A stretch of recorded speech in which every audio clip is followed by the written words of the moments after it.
The morning light sliced through the blinds, casting thin, golden bars across the hardwood floor of our bedroom. I stood at the foot of the bed, adjusting my tie in the mirror, the knot refusing to sit right. Behind me, Claire was still asleep, her auburn hair spilling over the pillow like a cascade of autumn leaves. She looked peaceful, her breath soft and steady, the kind of calm that made you forget the world could be anything but kind. I envied that peace. My days at the law firm were a grind. Endless depositions, clients who thought they knew better than their attorneys, and partners who hovered like vultures waiting for you to slip. But Claire, she was my anchor, the one constant in a life that felt like it was always teetering on the edge of chaos. We'd been married for 8 years, together for 12. High school sweethearts who'd weathered college, law school, and the early years of building a life in Seattle. Claire had her own career as a graphic designer, freelancing from home, her creativity a bright counterpoint to my world of contracts and courtrooms. She was the artist, I was the pragmatist, and somehow we made it work. Or so I thought. That morning, I was rushing to make a 9 a.m. meeting with a new client, a tech startup founder who'd gotten himself tangled in a messy intellectual property dispute. My phone buzzed on the dresser. Another email from the paralegal, probably with more documents to review. I grabbed it, glanced at the screen, and froze. It wasn't an email. It was a text notification, one that had popped up on Claire's phone, which was charging next to mine. The preview showed a name I didn't recognize. Elliot. The message read, "Last night was incredible. Can't stop thinking about you." My stomach twisted. A cold, sharp jolt like I'd swallowed a shard of ice. I stood there, tie half knotted, staring at the words. Claire's phone was locked, but the notification lingered on the screen, taunting me. Elliot. Who the hell was Elliot? My mind raced through possibilities, maybe a client, a friend, a collaborator on some project. But incredible? That wasn't the language of a professional exchange. That was intimate, personal, the kind of thing you said to someone you'd shared more than just a conversation with. I should have left it alone. Should have grabbed my briefcase and headed out the door, chalked it up to a misunderstanding I'd clear up later. But my hand moved before my brain could catch up, picking up her phone. I knew her passcode, our anniversary, 0714. My thumb hesitated over the screen, guilt prickling at the edges of my conscience. This was a violation, wasn't it? Snooping through her phone like some paranoid spouse. But the words "last night was incredible" burned in my mind, and I couldn't unsee them. I typed in the code. The phone unlocked, and I opened the messages. The thread with Elliot was long, stretching back weeks. I scrolled, my heart pounding, each message a hammer blow to the life I thought I knew. There were compliments, flirty banter, and then, further down, things that made my chest tighten. Plans to meet at a bar downtown. References to our spot at a hotel I'd never heard of. Photos? Nothing explicit, but Claire in a dress I didn't recognize, smiling at the camera with a look I hadn't seen in years. A look that used to be mine. My knees felt weak, and I sank onto the edge of the bed, the phone heavy in my hand. Claire stirred behind me, murmuring something in her sleep. I glanced back at her, her face still serene, oblivious to the storm breaking inside me. How long had this been going on? How had I missed it? I thought back to the past few months, her late nights working on a deadline, the weekends she'd spent with friends I'd never met, the way she'd started locking her phone when she used to leave it lying around without a care. The signs were there, but I'd been too buried in my own world to see them. I set the phone down, my hands shaking. I wanted to wake her, to demand answers, to scream until the walls came down. But I didn't. I stood, finished tying my tie, and left for work, the weight of what I'd seen pressing against my ribs like a bruise. The day at the firm was a blur. I sat through the client meeting, nodding at the right moments, but my mind was elsewhere, replaying the messages, imagining Claire with this Elliot. Who was he? A coworker? A stranger she'd met at some event? I didn't know, and that ignorance gnawed at me. By lunchtime, I couldn't take it anymore. I told my assistant I was stepping out for a bit and drove to a coffee shop a few blocks away, somewhere I could think without the office's fluorescent lights buzzing in my skull. I pulled out my laptop and did something I never thought I'd do. I started digging. Claire's social media was my first stop. Her Instagram was public, filled with her design work, photos of our dog, and the occasional selfie. Nothing out of the ordinary. But then I noticed a pattern. Posts from bars and restaurants I didn't recognize, tagged with friends I'd never met. I clicked on one of the names, a woman named Tara, and scrolled through her profile. There, in a group photo from a month ago, was Claire, laughing, her arm around a man I didn't know. He was tall, with dark hair and a smile that looked too comfortable, too familiar. The caption read, "Great night with great people." No names, but I knew. This was Elliot. I cross-referenced Tara's followers, found an Elliot Grayson, and clicked. His profile was private, but his bio listed him as a creative consultant with a link to a website for a small marketing firm.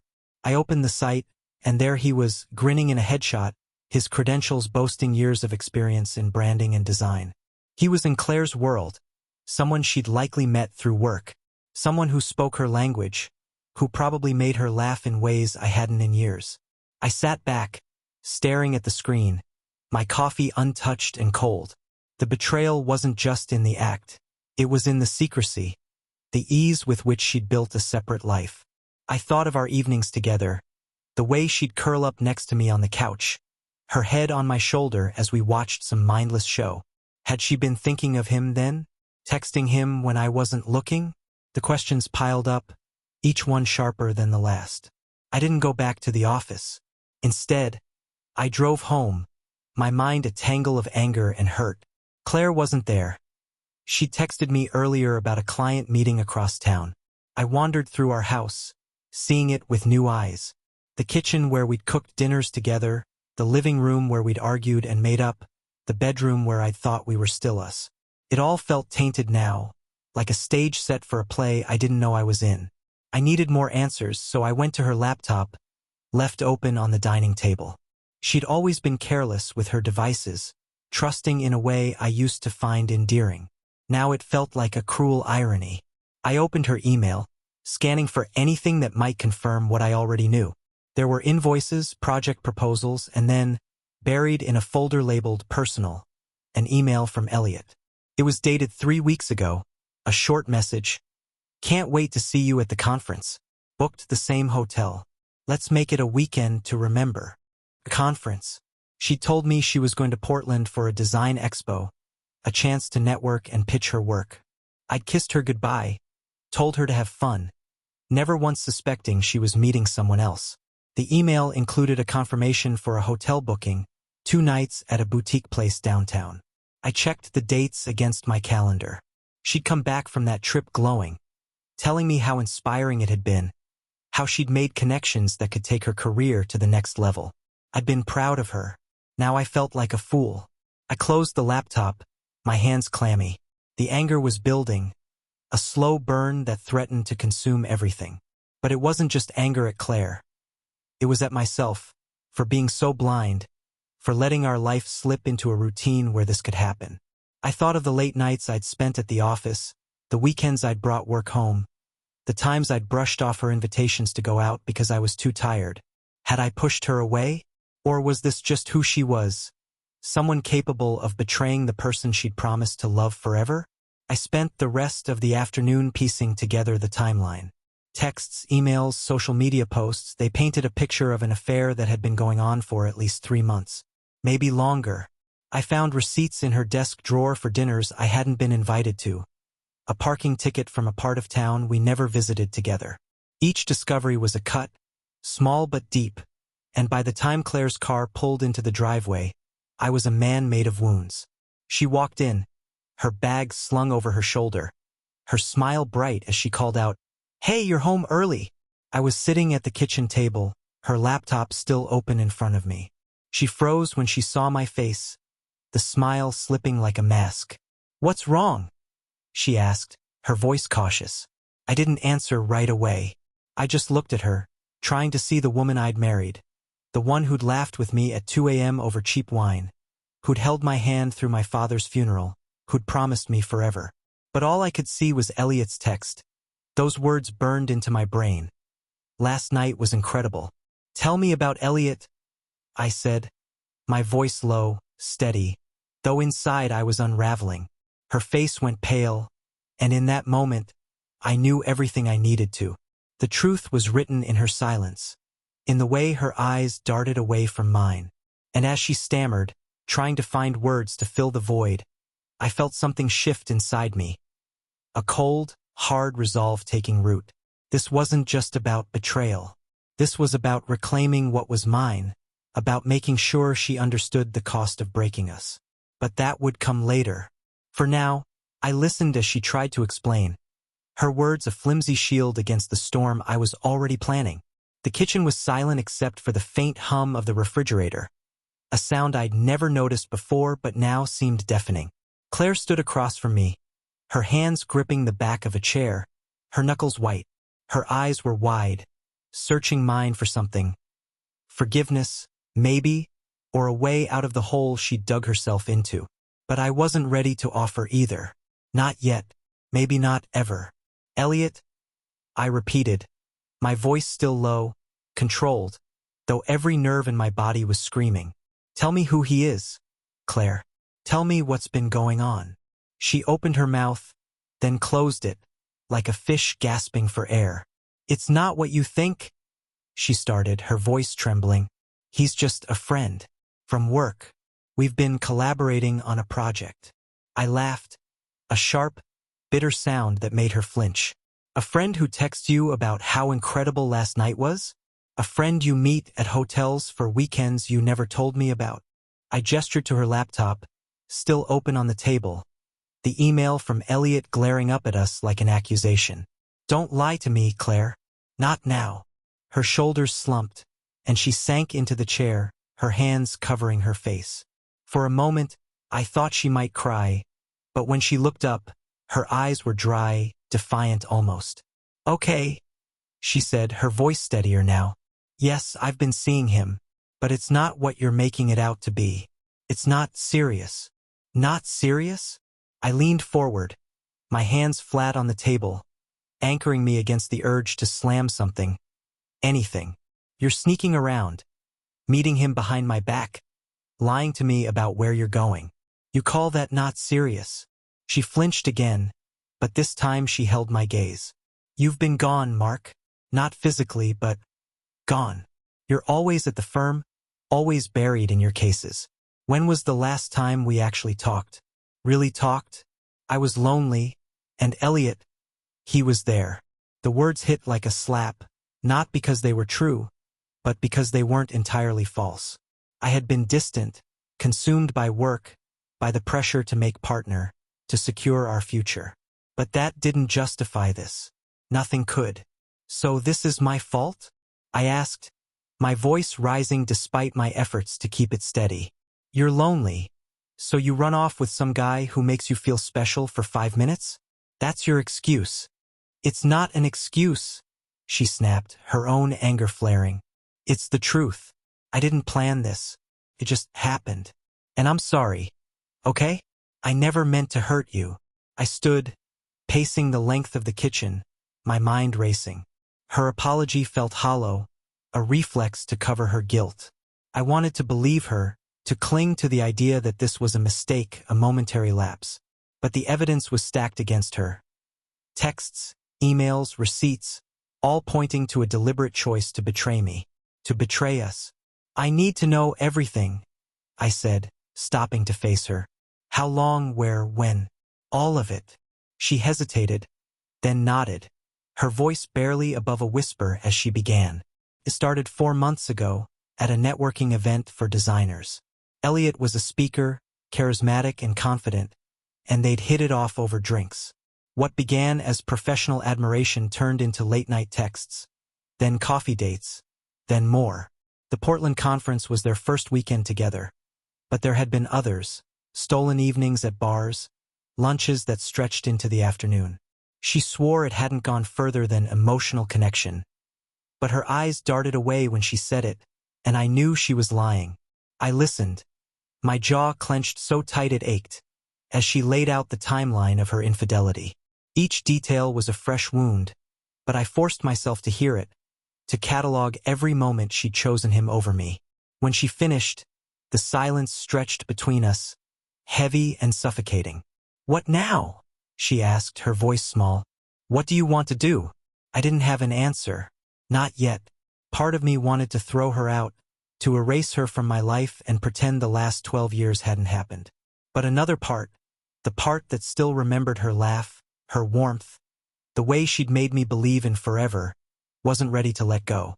Not without making her feel the weight of what she'd done. "I need time," I said finally. "I'm sleeping in the guest room tonight. Don't follow me."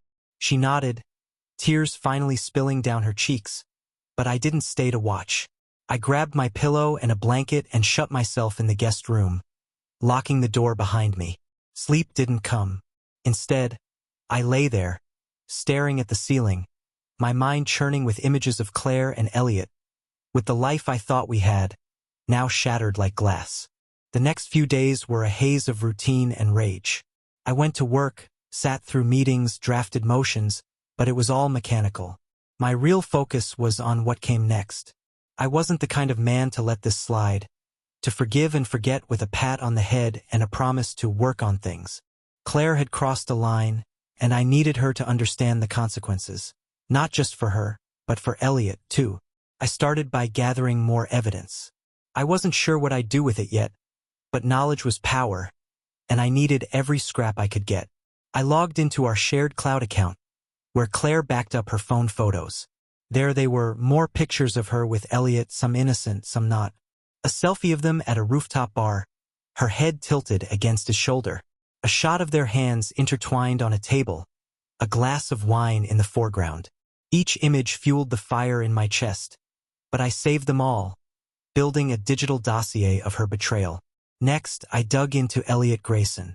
His marketing firm's website was a goldmine of information, his client list, his speaking engagements, his contact details. I found his LinkedIn, his X profile, even an old blog he'd abandoned years ago. He was 35, single, with a knack for self-promotion that bordered on arrogance. His posts on X were full of industry jargon and self-congratulatory quips, but there were hints of his personal life, too. Photos from the same bars Claire had been to, cryptic captions about new beginnings and unexpected connections. It wasn't hard to piece together their story, and the more I learned, the more I hated him. I considered confronting him directly, showing up at his office with a fist ready to meet his face. But that was too simple, too fleeting. I wanted something that would last, something that would hurt as much as I was hurting. So I kept digging, looking for leverage. I found it in his client reviews. Buried in a forum for freelancers, a former client had posted about a dispute with Elliot's firm, something about missed deadlines and shoddy work. It wasn't much, but it was a crack in his polished facade, a hint that he wasn't as untouchable as he seemed. At home, Claire and I existed in a tense limbo. She tried to talk, to apologize again, but I shut her down. "Not now," I'd say, and she'd retreat, her guilt a palpable presence in the house. I didn't trust myself to speak without exploding, so I kept my distance, sleeping in the guest room, eating meals alone. She stopped going out in the evenings, probably sensing I was watching her every move. Good. Let her feel trapped the way I did. One night, after a particularly grueling day at the firm, I sat down with a glass of bourbon and opened my laptop. I'd been thinking about revenge, about how to make Claire and Elliot pay without losing myself in the process. Physical confrontation wasn't my style. I was a lawyer, not a brawler. But I knew how to dismantle someone's life with precision, how to use information like a scalpel. And I had plenty of information. I started with Elliot's professional life. His firm relied on a handful of high-profile clients, names I recognized from Seattle's tech and creative scenes. A well-placed whisper could do damage, nothing overt, just enough to raise questions about his reliability, his ethics. I drafted an anonymous email, careful to keep it vague but suggestive, hinting at concerns about his recent performance. I sent it to a contact at one of his biggest clients, someone I'd met at a networking event years ago. It wasn't much, but it was a start, a seed planted that could grow into something bigger. For Claire, the plan was different. I didn't want to destroy her career. She'd worked too hard for it, and despite everything, I couldn't bring myself to take that away. But I could make her face the consequences of her choices, make her see the life she'd thrown away. I started by inviting her parents over for dinner. They were old school, traditional, the kind of people who believed in vows and fidelity. Claire hadn't told them anything, of course, but I would. Not directly. I'd let the truth slip in subtle ways, let their disappointment do the work for me. The dinner was set for the following weekend, and I spent the days leading up to it refining my approach. I printed out a few of the photos from her cloud account, the ones that showed her with Elliot in ways that couldn't be explained away. I tucked them into an envelope, not sure yet if I'd use them, but wanting the option. I also started looking into our finances, checking for any signs of her spending on this affair, hotel rooms, dinners, gifts. There wasn't much, but what I found, a $200 charge at a lingerie boutique I'd never heard of, felt like a punch to the gut. By the time the weekend arrived, I was a man on a mission, my anger honed into something sharp and deliberate. Claire noticed the change, her eyes wary whenever I was near. She asked me once, tentatively, if we could talk about counseling, about fixing things. I didn't answer. I wasn't ready to fix anything. Not until she understood the depth of what she'd done. The dinner with her parents was the first step. I greeted them warmly, played the dutiful son-in-law, while Claire fidgeted at the table, her smile strained. I waited until dessert, when the conversation turned to our marriage, our future. We've had some challenges lately, I said, my tone casual but pointed. Claire's been spending a lot of time with new friends. Haven't you, Claire? Her fork froze halfway to her mouth, and her parents exchanged a glance. What kind of friends? Her mother asked, her voice laced with concern. I smiled, letting the question hang in the air. Oh, just people from work, I said. You know how it is. Sometimes you get close to someone without realizing how far it's gone. Claire's face was a mask of panic, but she didn't contradict me. Not yet. The seed was planted, and I could see it taking root in her parents' expressions, the doubt creeping in. It was a small victory, but it felt good. For the first time since I'd seen that text, I felt like I was in control. But this was only the beginning. I had plans for Elliot, plans that would hit him where it hurt most, his reputation, his livelihood. And for Claire, I was just getting started. She'd broken our vows, our trust, our life. Now it was my turn to break something of hers. The air in our house had turned thick with tension, a silent war waged in glances and unspoken words. Claire moved through the days like a ghost, her eyes red-rimmed. Her attempts at conversation met with my curt replies. I didn't trust myself to engage fully, not yet. The dinner with her parents had been a calculated strike, and the fallout was immediate. Her mother called the next day, her voice tight with worry, asking Claire what was going on, why I'd seemed so distant. Claire stammered through excuses, but I could hear the strain in her voice from the next room. Good. Let her squirm. Let her feel the walls closing in. I wasn't done. The plan I'd been building, piece by meticulous piece, was starting to take shape. It wasn't enough to hurt Claire emotionally or to plant doubts with her family. I wanted her and Elliot to understand the full weight of their betrayal, to feel it in their bones. For Claire, it was about dismantling the illusion of her perfect life, the one she'd curated so carefully for the world to see. For Elliot, it was about his career, his reputation, the things he valued most. I'd spent weeks gathering ammunition, and now it was time to fire. The first move against Elliot was subtle but precise. His marketing firm, Grayson Creative, relied heavily on a few key clients, tech startups and mid-sized companies in Seattle's competitive creative scene. I'd already sent that anonymous email to one of his clients, planting a seed of doubt about his reliability. Now I escalated. Using a burner email account, I crafted a series of messages to other clients, each one carefully worded to avoid outright slander, but laced with enough insinuation to raise eyebrows. Concerns about recent project delays, I wrote in one. Questions about transparency in billing, in another. I included just enough detail, dates of supposed meetings, vague references to industry chatter, to make them credible. I sent them to 3 of his biggest accounts, knowing that even one taking the bait could ripple through his business. I didn't stop there. Elliot's online presence was his lifeline, a carefully curated image of success and charisma. I found a freelancers forum where he'd been active, boasting about his firm's growth. Using an anonymous account, I posted a thread titled, Grayson Creative, Overpromise, Underdeliver? I detailed the same issues I'd hinted at in the emails: missed deadlines, subpar work, rumors of unprofessional behavior. I didn't mention Claire or the affair. This wasn't about outing their relationship. It was about hitting Elliot where it hurt most. His ego, his livelihood. Within hours, the thread had traction, with other freelancers chiming in, some corroborating my claims with their own vague complaints. The internet was a cruel place, and I was learning to wield it like a weapon. I monitored Elliot's X profile for signs of damage control. Sure enough, a few days later, he posted a breezy update about exciting new projects and grateful clients. A clear attempt to counter the whispers, but the damage was done. I saw a reply from one of his clients, a startup CEO, asking for a meeting to discuss concerns. I smiled, a cold satisfaction settling in my chest. This was just the beginning.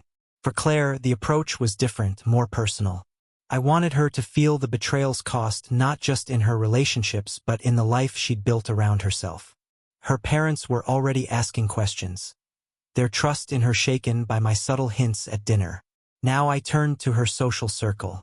Claire's friends were a tight-knit group, mostly creatives like her, who gathered for brunches and gallery openings. I knew them well enough, had hosted them at our house, shared drinks and laughs. But I also knew they thrived on gossip, on the drama of other people's lives. I decided to use that.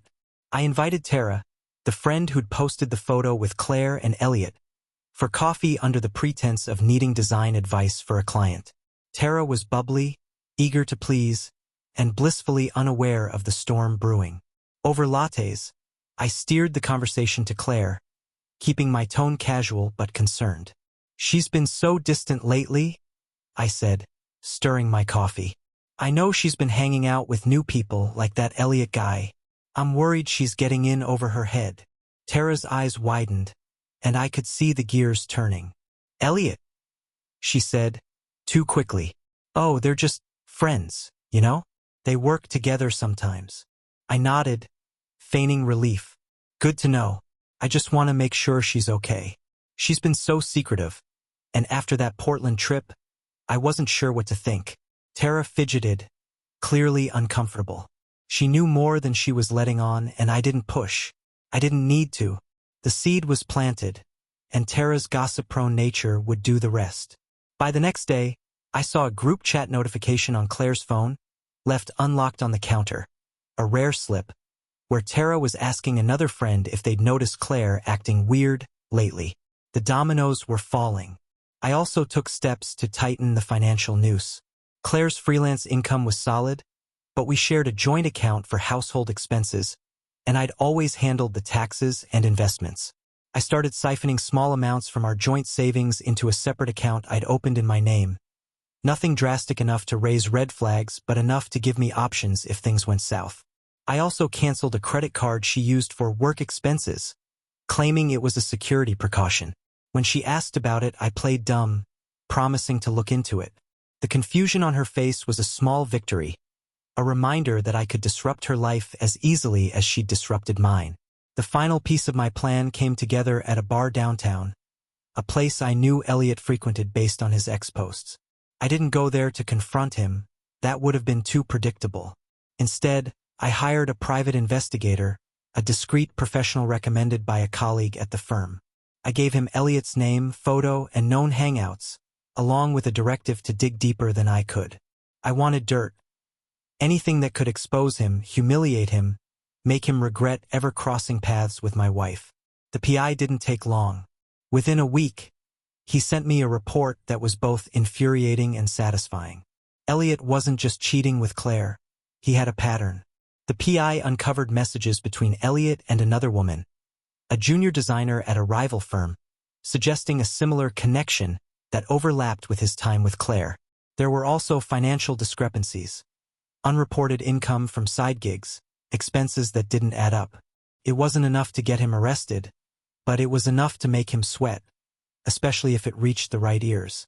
I sat on the report for a day weighing my options. The lawyer in me wanted to use it strategically, to leak it to his clients or his industry contacts. But the husband in me, the one still raw from betrayal, wanted something more visceral. I decided to start with Claire. She needed to see who she'd chosen over me, to understand the kind of man she'd thrown our marriage away for. One evening, after another silent dinner, I slid the PI's report across the table to her. "Read this," I said, my voice flat. "You should know who you're spending your nights with." She hesitated, her fingers trembling as she opened the folder. I watched her face as she read. First confusion, then disbelief, then a slow dawning of horror. The report included screenshots of Elliot's messages to the other woman, flirty and intimate, dated just days after their Portland weekend. There were also photos of him with her, taken at a bar Claire had mentioned as their spot. The irony was bitter, but I didn't comment. I let the evidence speak for itself. "Mark, I didn't know," she whispered, her voice breaking. I thought he cared about me." I leaned back in my chair, arms crossed. "You thought wrong, but you made your choice. Now you live with it." She started to cry, but I didn't comfort her. Couldn't. The man who would have held her, wiped her tears, was gone, buried under the weight of her lies. Instead, I stood and left the room, leaving her with the report and her regrets. The final act came a week later, at a design industry gala Claire had been planning to attend. I knew Elliot would be there. It was a big event for his firm, a chance to network and show off. I also knew Claire was still going, despite everything, probably hoping to salvage her pride or her career. I decided it was the perfect stage for the final blow. I didn't attend. Instead, I used the PI's report to craft an anonymous tip, this time to a local industry blog known for its juicy scoops. The tip included the financial discrepancies, the overlapping affairs, and a few choice screenshots, all framed as concerns from a colleague. I sent it the morning of the gala, knowing it would spread like wildfire through the event's gossip mill. By the time Claire and Elliot arrived, the whispers would already be circulating. I spent the evening at home, sipping bourbon and checking X for updates. Sure enough, the blog posted a vague but damning piece about troubling rumors surrounding a prominent consultant. The comments section exploded with speculation pointing straight to Elliot. I saw posts from attendees at the gala, some joking about the drama unfolding, others questioning Grayson Creative's credibility. Claire texted me halfway through the night, a single word, "Why?" I didn't reply, let her figure it out. The next morning, she came home, her makeup smudged, her dress wrinkled. She didn't speak, just went straight to the bedroom and shut the door. I checked X again and saw Elliot's profile had gone silent. His last post from the gala, a photo of him smiling, oblivious to the storm about to hit. His clients were pulling back. I got a call from my contact at one of his accounts, confirming they'd dropped him. His reputation was in tatters, and Claire's was collateral damage, her name tied to his in the industry's gossip. I felt no joy, only a grim satisfaction. Claire had broken our marriage, and Elliot had helped her. Now they both paid a price. But as I sat in our quiet house, the weight of my own actions settled over me. I'd won in a way, but at what cost? The life we'd built was gone, and I was left holding the pieces, unsure if I could ever put them back together, or if I even wanted to.